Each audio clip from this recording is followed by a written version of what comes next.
वेद में 1,00,000 मंत्र हैं। 1,00,000 मंत्रों में 80,000 मंत्र जो हैं कर्मकांड के हैं। इसीलिए संसार में कर्मकांड का विस्तार ज्यादा देखा जाता है।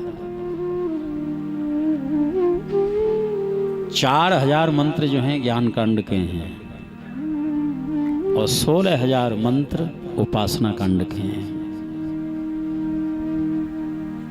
सबसे कम ज्ञान कांड के हैं, माने अधिक ज्ञान की जरूरत नहीं है, थोड़े से ज्ञान से कल्याण हो जाता है। हाँ, और हमको तो ऐसा लगता है हम सबों को इतना ज्ञान है, इतना ज्ञान है कि शायद इतने की जरूरत है नहीं, थोड़े से ज्ञान से कल्याण हो जाता है। लेकिन उस ज्ञान को अपने आचरण में लाना होगा।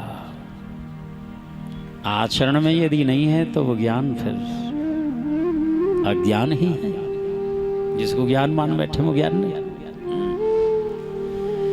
जोग कुजोग ज्ञान अज्ञानू, जहन राम प्रेम पर धानु। वो योग कुयोग है, ज्ञान अज्ञान है, जो श्री राम जी के चरणों में प्रीति उत्पन्न न करे।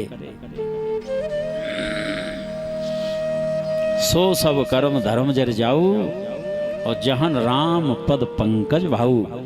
इसलिए गोस्वामी तुलसीदास जी कहते हैं कि कोई भी कर्म हो, धर्म हो, उसमें आग लगे जो राम जी के चरणों में हमें प्रेम उत्पन्न न करे।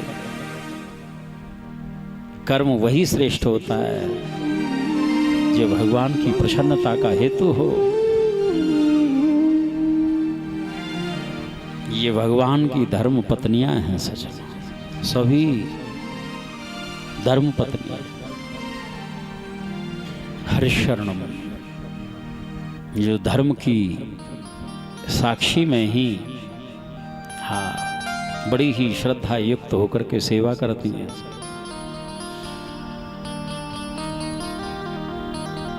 व्यवहार में भी हमको लगता है धर्म शब्द माताओं के नाम के आगे जो लगाया जाता है, धर्म पत्नी।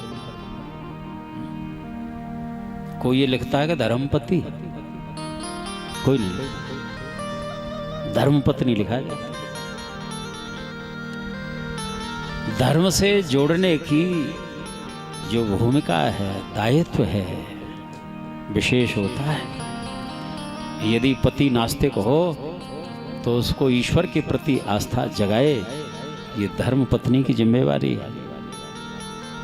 कथनचित पत्नी नास्तिक हो तो पति को ईश्वर के प्रति आस्था जगानी चाहिए, तभी तो धर्म का संबंध है, नहीं तो नहीं।